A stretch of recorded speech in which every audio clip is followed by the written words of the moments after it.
I'm super excited about tonight because it's our first event in virtual reality. Um, Sex and blockchain, are we safe? Is blockchain a gateway to a better sex life? How anonymous is our personal data? Are we protected as we think we are? Tonight, we will discuss the impact of blockchain technologies on sex tech industry, and human relationships with our amazing experts who jumped from all over the world to be here with us tonight.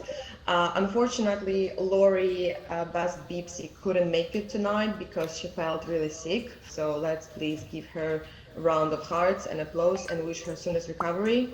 Yay, more hearts for Lori. But please welcome Alison Volk, who is here with us tonight, Essex Noir, and Baruhan Bintas, who is running really late, but hopefully not too late to be able to join during his introduction part. So, as we move to our introductions, our speakers are going to do a small intro into their background and into their work. And after those introductions, we are going to dive in the subject. So please welcome Alison, and she's going to tell you everything about what she does. Hi, everybody. I'm Allison. This is what I look like in real life, and you can find me on social media with my handles here. I am a cybersecurity professional, so I work in security. I study a lot of policy and compliance in relation to the sex industry, sex tech, and sex work. And I've been featured in the Bitch 50 Awards for Science and Technology, and also won an award from ISD Squared for some of my sex tech research and application in policy and compliance in my master's program. So you can go to the next slide. Currently I am the president of Women of Sex Tech. I've also founded Sex Tech Space, which I will tell you about what that is in the next couple of slides. And I'm also the founder of Women in Tech Pittsburgh. So I run a nonprofit locally in my city where we kind of get real and talk about the real reason like the Women in Tech movement was created. And I decided to create this one in where I live because I was constantly feeling excluded about the work I was doing as a sex tech researcher and was told by other members of the community and different women in tech spaces that I wasn't a good representation for women in tech because of the sex part of everything that I do. So I just kind of wanted to make sure that this was a space for all types of women and femmes who are in STEM could feel like their work mattered and was validated. Okay, next slide. So initially, I started getting into sex tech in around 2016 was when I started to like learn about it, and I discovered it actually on Instagram by finding different sex toy companies and learning that there was an intersection here for technology. So I was previously a software engineer and I felt really lost in the community, and I was very jealous of everybody who kind of was able to merge their hobbies like playing guitar or whatever and be like, oh yeah, I can coach, I can also build an app for this thing that I like. And I just never really felt like a home or where I belong in tech. And when I stumbled upon sex tech, it all just kind of clicked for me. But going to like so many meetups and conferences all the time, I was really confused why I'd never heard of sex tech before. And when I asked other people who had been in the industry for way longer than I had, none of them could even tell me what it was. They could only tell me what they thought sex tech was. And so a lot of these people were making assumptions just by hearing the name and not realizing what a broad spectrum this field actually is, how valuable it is, and how important it is to us as society and community and lifting up more vulnerable, marginalized people. And so I decided to create this online free publication called Sex Tech Space, where there's no like third parties involved. It's all articles straight from the source. Right now we have 4 publications. One's on Sesta Fosta, so this is the cover of that one. And we have one on cybersecurity. We have one on introduction to sex tech, and it's just kind of help people to understand in a digestible format what sex tech is, why it's important, and bridge this gap between the tech industry as a whole and sex tech as its own individual field, and give it the credibility it needs, because it is a very valid and important field. Okay, the next slide. So this is the international organization, Women of Sex Tech. It was originally founded by Polly Rodriguez, who is the CEO of Unbound Babes, and so she's not pictured here. But oh my God, I feel so. Her name is escaping me right now. SX is the vice president of Women of Sex Tech.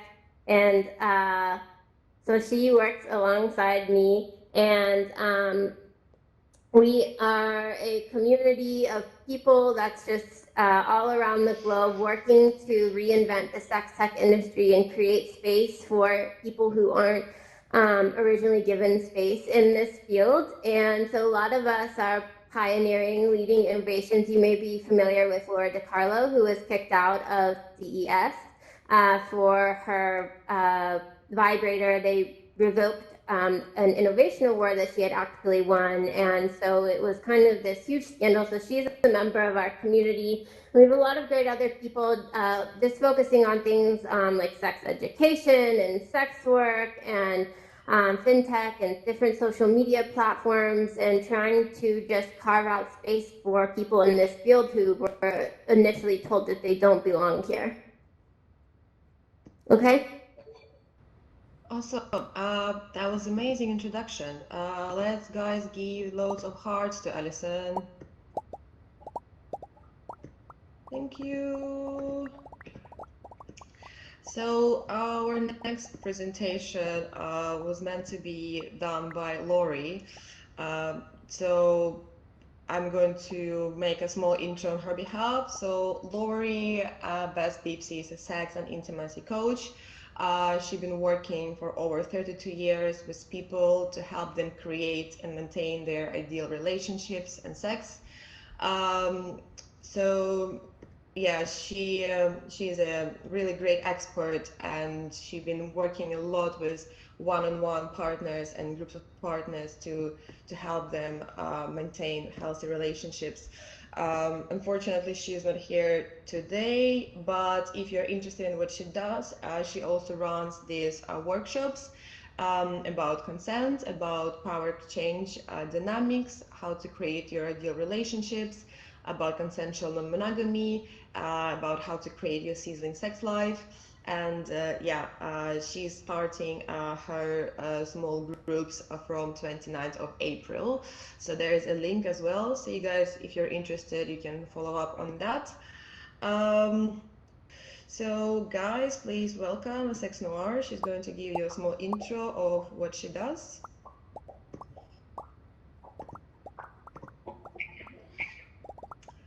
Oh, okay, everyone. I'm so sorry. I can't really see things that are going on. So, hello. My name is SX Noir, and I am so happy to be here.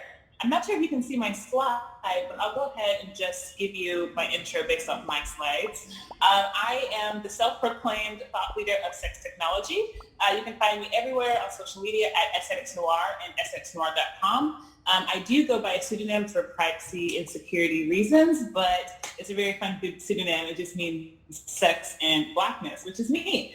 I am the host of the Thought Leader podcast, which is a podcast that I'll go into a little bit. I'm also the host of a documentary called Corona Thoughts, and the vice president of the Women of Sex Technology.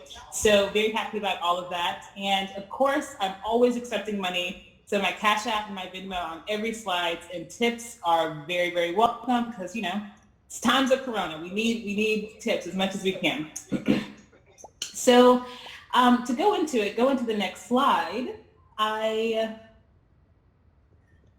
mission. So in the digital age, every millennial has an opinion about something, and I just want to give you an opinion about sex. I aim to navigate the intersection of sex tech and sex work. I believe empathy in digital space is the key to intimacy in digital space. I have created this project, my platform, with the vision of creating a sex-positive space to conversate around sex, love, and technology. So that is my ultimate goal with me creating SX Noir. I am the host of a podcast. So I created this podcast in February, right before Corona hit. I had no idea this would be happening, but in each episode, we destigmatize and demystify topics in sex, love, and technology. So I basically talk to industry leaders, self-proclaimed thought leaders, as I like to say, about what they think the future of sex technology is. And so we navigate conversations in sex technology, dating and digital space, privacy and security, and of course, sex work. I believe in the active inclusion of sex workers to destigmatize the industry, and so you'll see a lot of that reoccurring theme in my work. So for the next slide, I am currently working on a project called the Corona Thoughts documentary. So it is a documentary navigating the impact of COVID-19 on the sex industry, specifically centering sex workers, but we are including everyone across the entire industry. And basically the idea is to document how people are feeling around the lack of government support, around, being quarantined, having to stop working, and what that means for a lot of people who identify as sex workers. And we are still working on that, and it's really exciting. And so if you are one of those people, please get in touch. I'd love to hear more about your thoughts around Corona.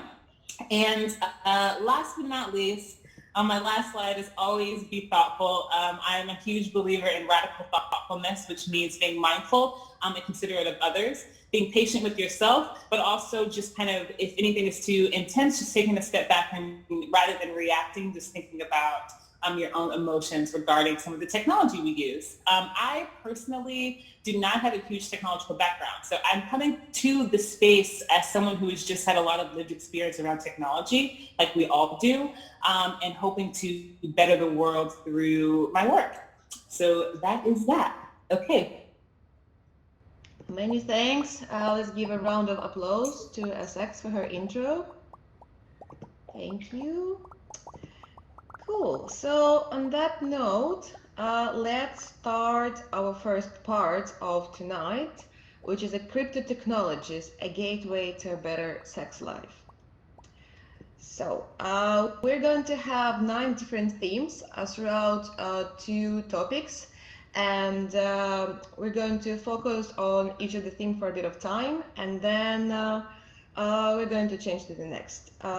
Cool. So let's start from basics. So how would you describe blockchain technology to somebody who never heard anything about it before? Alison, let's start from you. Cool. So I would just say, if I were talking to my mom, I would just say that blockchain at a high level is a public database where transactions are recorded and they cannot be taken away. But due to how blockchain works, the user's identity is anonymized. However, with each transaction, you're essentially creating this chain. And each block that's added, you can think of kind of like a transaction. And with each transaction, you're able to include some piece of commentary. So you can add,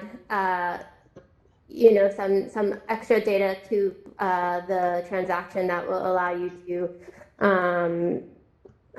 I don't know, I guess just make some type of comments about it if you want to include a link or some description or something like that, so you know what it is. But other than that, you can just create these transactions totally anonymously and allow you to trade typically financial transactions with somebody else who's also engaging in a crypto platform.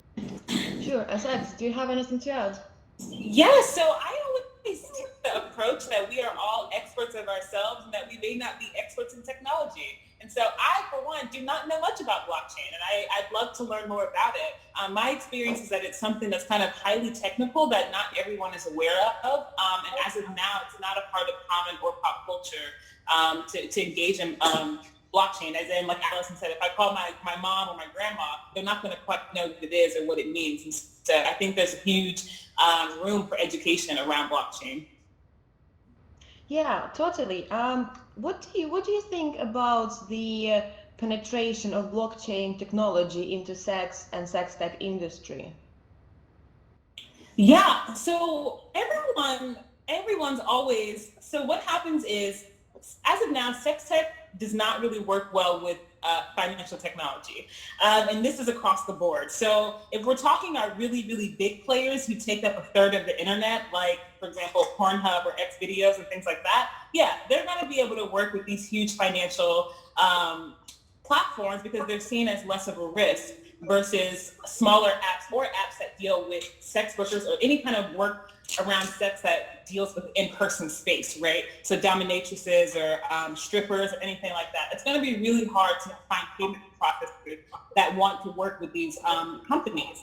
And so what happens is that you have this definition of adult content. And so anything that is around adult content, banks and financial technologies do not want to touch it. And so everyone's solution is, oh, we'll just create some kind of cryptocurrency, create some kind of currency that is not, trace or, anonymous currency and things like this. And it seems like an easy solution. But what ends up happening is, A, there ends up being major gatekeepers in the space. And B, it ends up being white men who have most of the resources in that realm. And so they end up in charge. They end up taking a percentage off the top, making labor making money off of the labor of women. And so what we don't see is women being able to penetrate this space and actually have ownership and agency, right? I believe that's the term is tech equity we talked about. And so it's just interesting. It's interesting. I think there's a lot to grow around it, and it is the future of the sex industry, but it's really too soon to tell what's going to happen. Oh yeah, I agree with everything that SX said. I think if you look at the history of the sex industry in itself, especially with porn,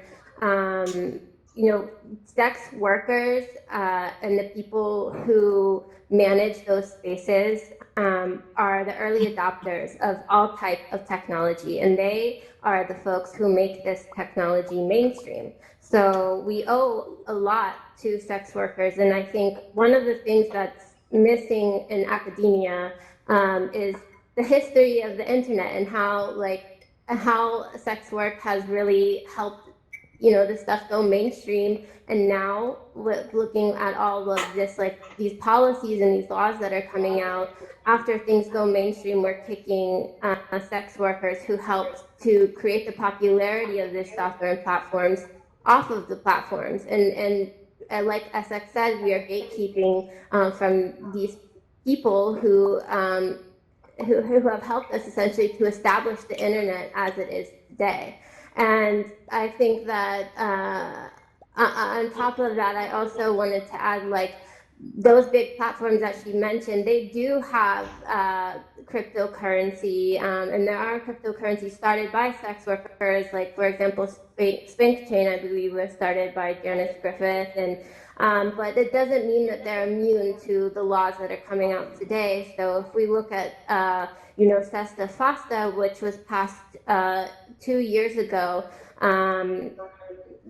it creates anything that has user-generated content. In this case, blockchain is user-generated content, and cites that anything that is knowingly facilitating sex trafficking, those platforms will be held liable. So in this case, the blockchain is user-generated content, and there are adult performers and consensual sex workers using this platform and generating content that under this vague law, they could be held liable for something that is essentially anti-sex work politics in itself. So I think that is a good transition into the next subject. Yes, or your next theme? totally. You just guys answered my first question for the subject of sex work. So yeah, you already mentioned this pan chain. Also, there is a platform called SexCoin and Intimate, which is evidence that sex industry is vastly adopting the blockchain technologies. Um, so I think you guys partially already answered this question. Maybe you have something to add again. Can you please comment on why adult entertainers are choosing this method of payment in opposing to other methods of getting paid? So I'm not too familiar with these like Spank Chain and Sex Coin and I'm not. I've never heard of them, and so that's also an education gap. I think part of this is part of me navigating these conversations is being very clear with like what I do know, what I don't know, and why I don't know that. Why do I not know what these are? Right? What's behind the systems of people understanding this certain kind of technology around sex? My experience with people with sex workers using payment platforms is that they're highly they take a large cut and it's almost unpredictable as well. I know for a fact, and I'm based here in the US, and maybe that's a little bit of a difference too, because how the US and the UK works is a bit different with around the internet. And so for me, I actually lived in the UK. I went to university in London for several years, and I was in the sex community there as well. And the way that the stigma around it connected to fintech is just completely different than navigation. And so, I've never heard of these sites. I'm not sure if I know anyone who's used them. But typical in the US, typically when people sign up for like a OnlyFans or a MiniVids or a camming site, they have to use payment processors that can be quite volatile to their line of work, like a PayPal or something like that. And so that's my only experience with it. Yeah. I think like SX like makes a great point, illustrating the fact that like blockchain itself, was supposedly developed so that we could decentralize payment processors, and so that things can be anonymized and we can help people do different things without like this constant isolated surveillance That's it. that's happening. But the fact is that if you are not technologically inclined and you do not have resources, to access the internet or to learn how to use Bitcoin, like this stuff takes time. It takes energy, it takes a lot of labor, and it takes knowing somebody to help you figure it out too. So if you don't have the money, you don't have the time, like how is this platform supposedly developed to help vulnerable communities actually supposed to help vulnerable communities, especially when the power lies in the hands of these authoritative figures who, as she mentioned earlier, are white men who are owning and creating these platforms. That being said, personally, I'm familiar with a few of these cryptocurrencies, and I think that the benefit to sex work is that it anonymizes you, right? But if we look at blockchain technology or cryptocurrencies such as VIT, which is, I think it's Vice, I can't remember what the last two letters of the acronym stand for, but the Vice coin, which is used by these these giant porn mammoth websites who essentially have the business model of pirating and stealing content from other sex workers and uploading it on their platforms for free to monetize off of the ad revenue that it generates. Their cryptocurrency and their blockchain, if you look deeper into them, they still collects your data. Like they're still tracking what you click on. They're still tracking how like what you watch, and like maybe your identity isn't there, but like if you spend enough time, like you could eventually figure out who's using and trading these coins based off browser history. Like everything is hackable. Like that is like the main point too. But then also going back to the fact that like if sex workers want to use something because it anonymizes you, to cash out, you still have to use fiat currency in order to use the money that you've collected through cryptocurrency. So you're still not, necessarily anonymized when you want to cash out your cryptocurrency that you've made from sex work. So there's that as a vulnerability. And then you also have these other apps created, again, by men as a defense mechanism from the Me Too movement.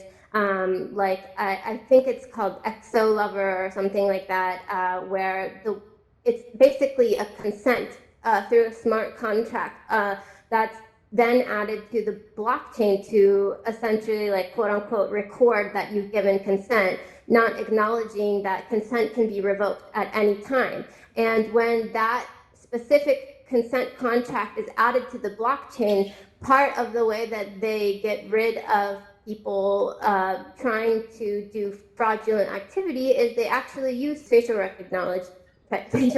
recognition technology to record who you are, and it defeats the purpose of anonymization. Yes, totally. We have entire second section about consent in privacy, so we're going to expand more on that. So one more question about sex work. So in April 2018, Pornhub announced that it's going to start accepting crypto.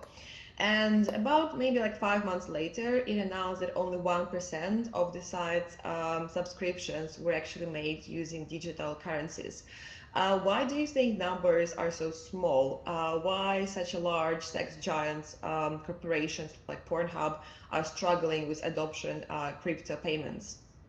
That's a really great question. I guess I would say that if I had to just guess, because I'm just make an educated guess on this, because it's not something that I've personally researched, I would say that one, it probably has to do with lack of digital literacy, gatekeeping, and in the terms of, like, maybe people, like, it's in a way it can be just inconvenient, right? Because we're just so used to, like, putting our credit cards in, and, like, we don't, like, why should we make the extra effort to go and use cryptocurrency unless we're worried about our identity?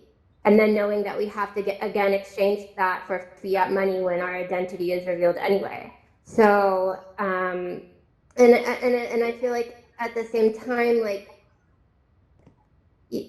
these platforms like Pornhub is essentially free. So it's more or less of the anonymity needing to belonging to the performers or the talent or the adult workers for their own safety, but it requires, again, digital literacy to make this happen. So I'm not sure if it's a matter of inconvenience or also the fact that, like, we're just not familiar. We don't know that it's an option. That would be my best educated guess. It's stigma. Stigma kills. Stigma is the reason why these fintech companies do not work with sex technology, period, point blank. In my podcast, I had, on my second episode, I navigated a conversation with Cindy Gallup. Cindy Gallup is the founder of Make Love Not Porn. She's a brilliant entrepreneur and has over 30 years in the advertising realm. And we talked about why does fintech not support sex technology, okay? And so, first of all, it's the knee-jerk reaction. Immediately when you tell someone, oh, sex, they go, no. They go, oh, this is you'll give your idea, and the person at the bank will go, oh my God, this is brilliant. Oh my God, yeah, I'm a customer, I will support, but I'm just nervous about what my boss will think if I propose this to him, right? It's this knee-jerk reaction based off stigmas and taboos around sex. And so when we think about that, it goes a bit further and to say that it's not necessarily, it is an inconvenience. It is a reason that, these two sites are free, et cetera, but it really surrounds around stigma as to why can we not use banks? Why can we not use banks? Why can we not use a currency that everybody else uses? Why do we in the sex industry have to go and use something that is, does not promote, that promotes you being private and secretive and anonymous. It's already saying that sex is something that has to be that. And so what Cindy talks about is funding the entire sex tech industry, the literal economy around sex tech. And she says it's going to cost about $200 billion, but to literally the infrastructure for sex technology, because it's literally not there. It's not there. There is not, socially, we are not ready to accept sex tech. We need to, because it's in absolutely everything we do. And on the other end of that, when we have technologies that are used for sex, for navigating their human sexuality, but companies actively deny it for the sake of being able to work with financial companies. For example, Snapchat.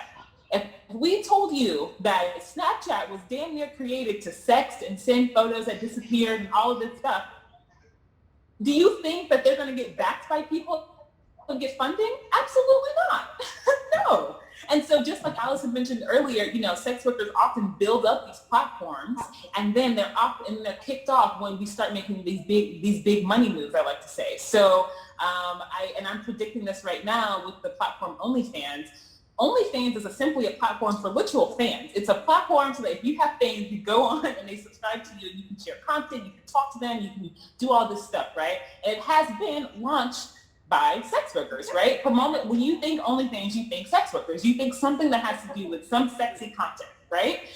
I guarantee you, but that's not the case. You can be anyone. You can be an artist, you can be a musician, I guarantee you when Lizzos and all of these common people start to get on to OnlyFans, they will kick sex workers off. We've seen it before. We've seen it with Patreon happen before. Patreon originally started as a kind of an OnlyFans. There was all these adult content creators who were on these platforms, and then once they started making big money, they said, nope, adult content is no longer allowed. And not only adult content, but adult content attached to anyone who could potentially solicit their content, if that makes sense. So we just see all these layers of stigma and whorephobia just matched into this is why the gut reaction is, no, financial tech does not want to work with sex tech at all. Anything around sex, we don't want to touch. And keep in mind, this goes deeper than just entertainment. This seeps into education, and it also seeps into reproductive health as well. It's not just the porn stars. It's everyone in the sex industry that's being impacted by the stigma surrounding sexuality, specifically in America. So that's my boom. Okay. Yeah, wow, amazing. More questions. I just feel passionate about it because listen, when your friends are porn stars and dominatrices and all this stuff, and they're trying to make money and they're trying to have their life have upward mobility, and they are actively discriminated against, kicked off, their money is stolen. Can you imagine your money being stolen just because you're doing something that has to do with sex? It's obscene, and it's scary because they have such little protections, such little security in this space. It's terrifying. Thing is, it's hard to find the right answer. They won't be black and they won't be white. These all technologies, they're also new, and there's so many ways how they can help and at the same time hurt us. So the next question, also to do with sex work. So how do you guys think, is it possible to make people pay for porn in crypto? Generally, it's really hard to make people pay for porn because there is so much of free porn. How can we make, or producers of porn, convince people to pay in crypto? I think that's another interesting question, because then you have to ask who's watching porn and which sites are they using and what incentives do they have to pay in cryptocurrency.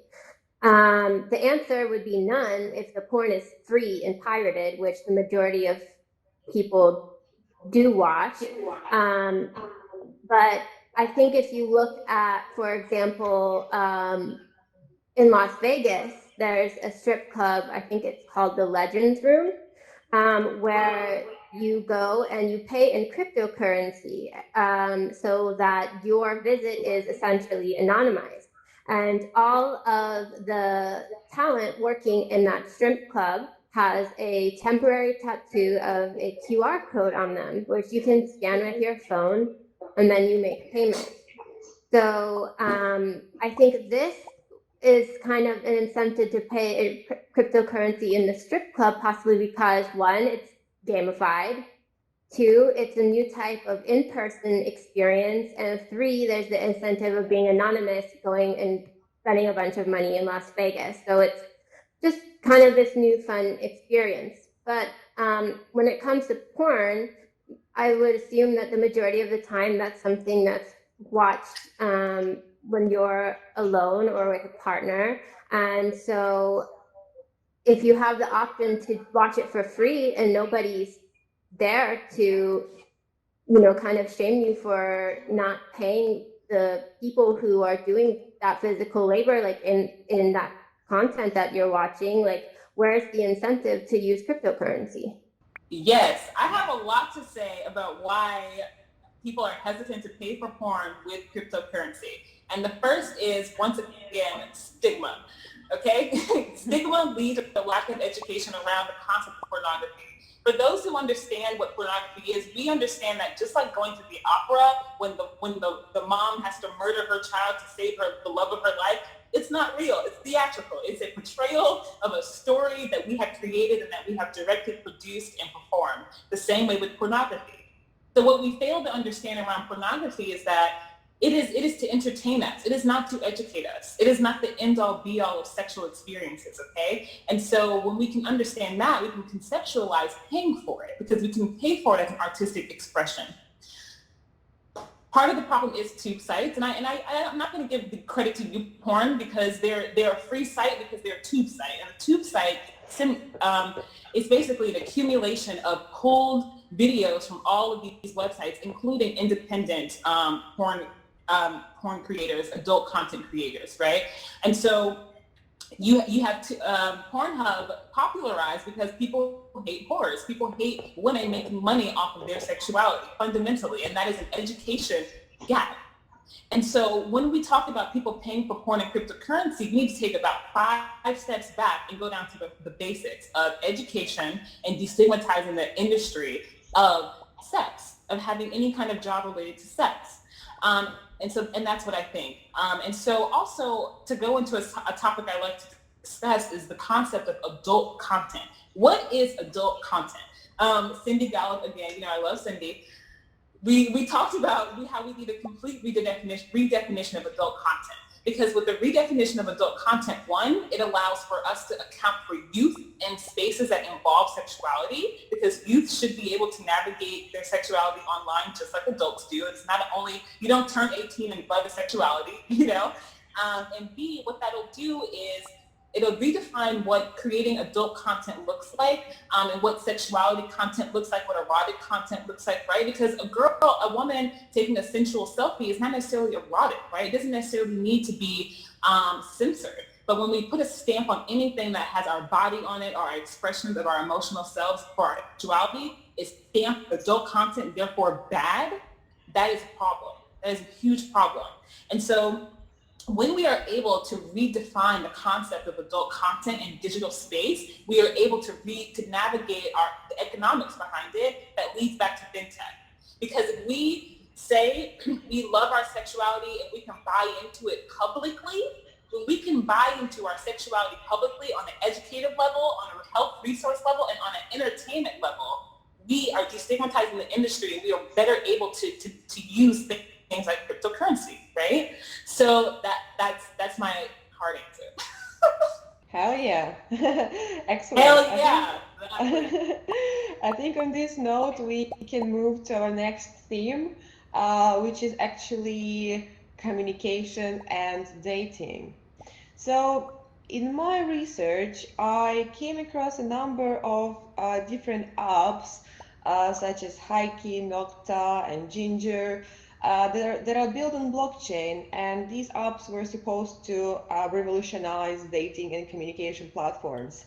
But once I started doing more research about these platforms, I realized that none of them are currently active. So why do you guys think that so many bright initiatives with such a potential turn out to be completely unsustainable and have to shut down their businesses?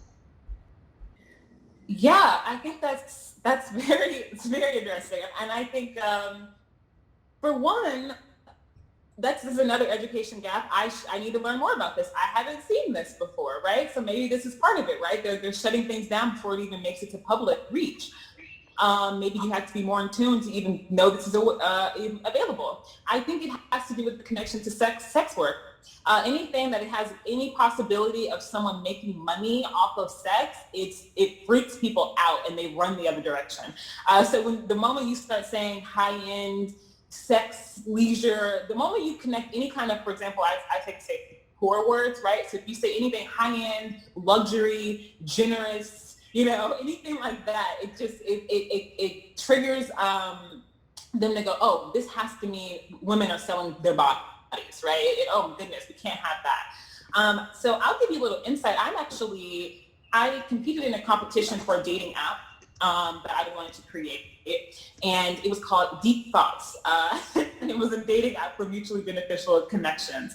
And so one of the things that I found with these the sites that you're kind of giving us an example of is that it tends to be very two-sided. It tends to be, okay, so you have the buyer and the seller of attention, and you have the male who is buying the attention and the woman who is selling the attention. But in reality, you do not have very high-quality users.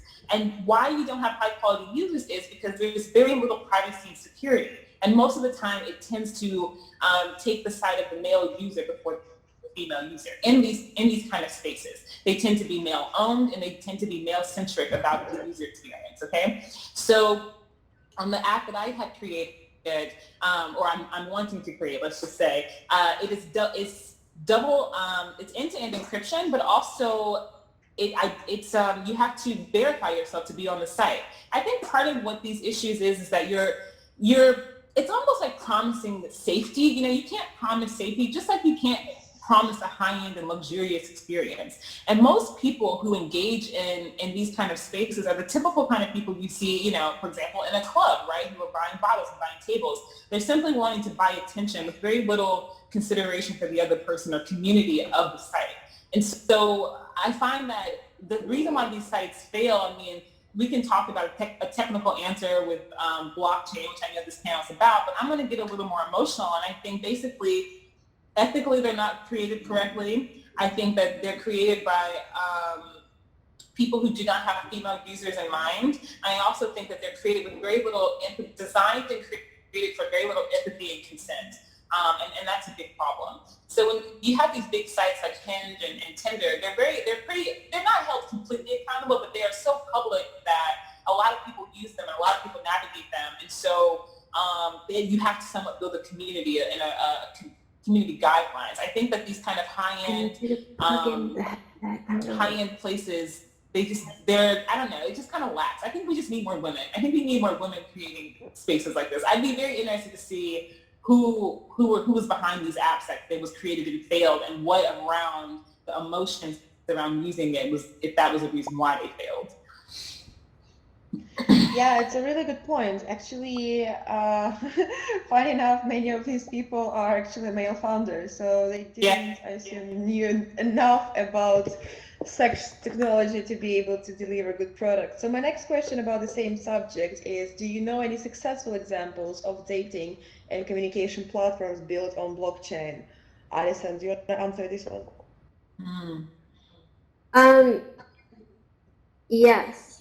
No, sorry, I don't think I do. I think it points to like another interesting idea was that we all had to do research in order to know that these blockchain dating apps even existed in the first place. So what does that tell you? It's super telling that nobody even really knew about them unless you were probably within the network of the ecosystem of those founders. And also, I think you have to ask what made these founders kind of want to create dating apps that are based on blockchain. And I think that I would have to guess it would be because of fraudulent accounts. And I personally have been impersonated on Tinder, only to find out from the person that they were talking to reverse Google search my image and ask if that was really a relationship they were developing. So from a tech perspective, I feel like it would be more for the to avoid fraudulent identity on dating apps. But I think then that just brings in the inconvenience factor of like Tinder is like one of the most used apps. I think maybe in 2018, I think it had like 50 million users or something. Like, where's the incentive for people to switch over when the mass amount of people are already using this app? And how can you gain more of the market share and prove to people who don't have the digital literacy of why evading fraudulent identities on these apps is important? Yeah, hell yeah, Allison, exactly. That is literally exactly. Why do we need dating apps on blockchain? And who is creating these apps? And why do we need them? Why do we need them there? And who's the type of person who's able to engage at this point in time in the world in the way that technology runs today, 2020? Who is on these apps and why? It's not common culture to be on blockchain. So I think it's absolutely right. The people who are more likely to create these apps maybe have fraudulent expectations, right? That's why I said, let's go back to the emotions, right? Technology is to enhance the human experience. So how are we truly enhancing the human experience in the dating realm by creating blockchain dating apps? Truly, that's a question we should be asking ourselves when we're creating technology like this. Yeah, who's it for? And who's actually going to use it? Well, that's a really good question. Well, apparently you guys are right. There is probably not enough market for these apps to be sustainable at all. That's why they don't really live for a long time. On this note, let's talk about promises and threats of blockchain. So blockchain technology can document and report sexual harassment and potentially keep track of child pornography. Can you comment on these and suggest more examples of how do you think blockchain technology can improve sex and sex tech industries? Yeah. So, I think there's like a paper that came out from researchers that said that there's illicit activity happening on the blockchain, and that anybody. So when you run a blockchain, you have these people who like kind of.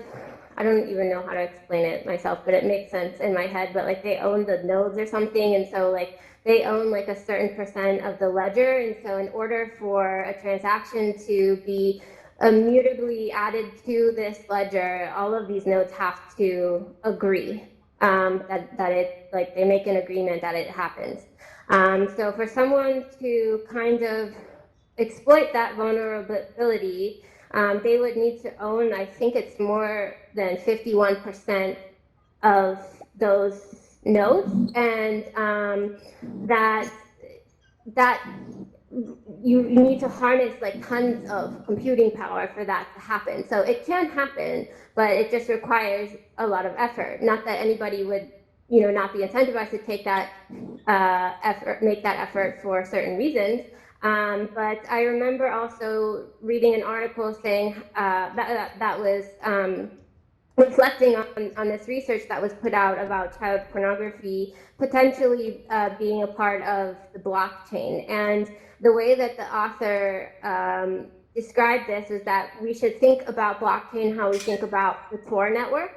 And for those of you who are not familiar, that's like where the dark web is, and it's used by a lot of activists and people who need to be anonymized. So essentially how it works is your data, when you send it out, and it's sent out in packets, and it goes from router to router, and it only knows the router before and after it. So if somebody intercepts it, it won't necessarily know the destination or the original place of where it came from. So we know that Tor was invented for a different intent than the exploitation that occurs on there. And so with blockchain, we can kind of make the same assumption that blockchain's intent is to have anonymized transactions, but the intent is not for exploitative purposes.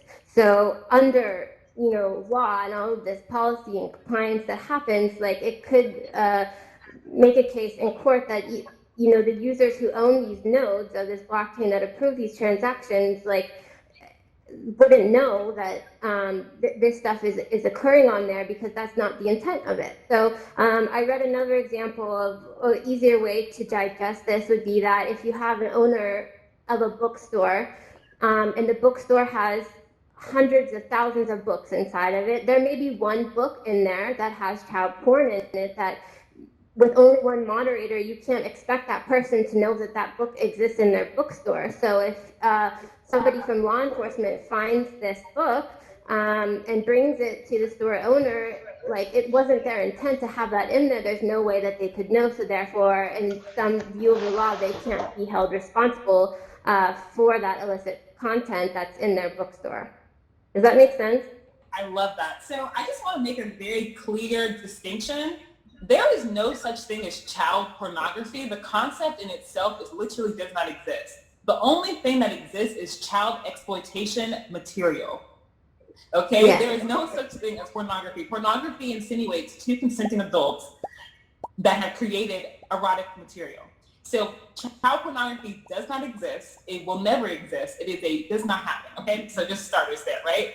Verbiage and words are very, very, very important when we're talking about these subjects, because it's how people's words can easily be used against us, right? So I think I'm backing every single thing that Allison said, because I think in reality, how can blockchain be used to combat things like child exploitation material and trafficking and all these things?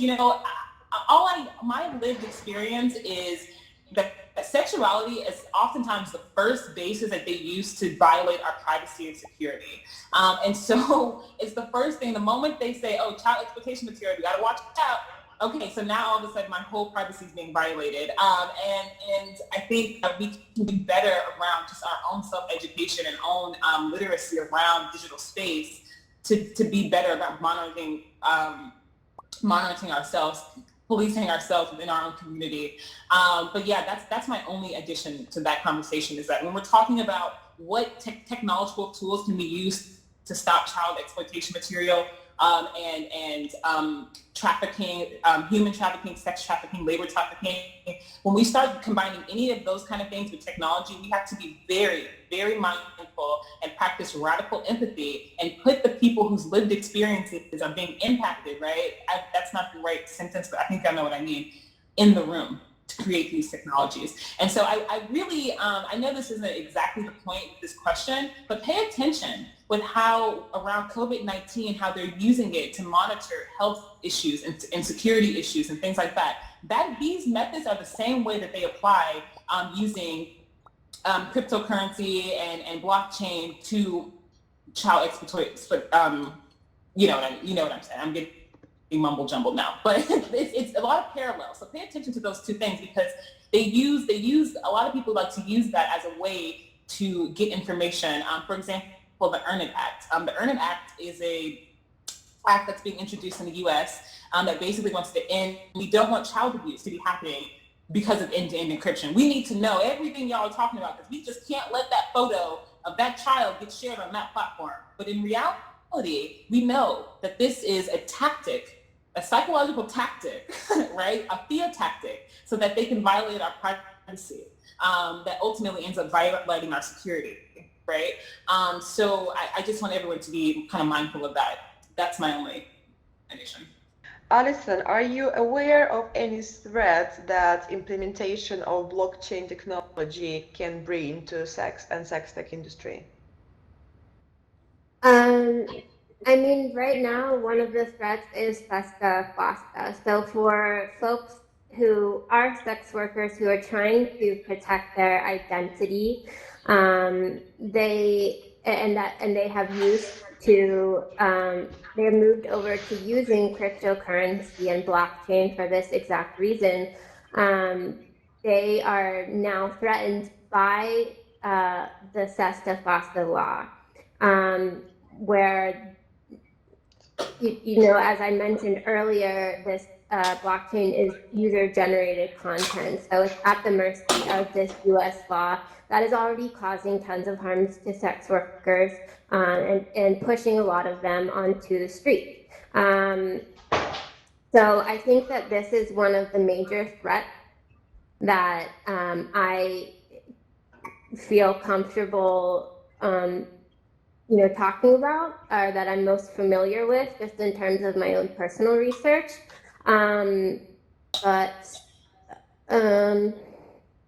Yeah, I think that would be the one that I'm most comfortable speaking about right now.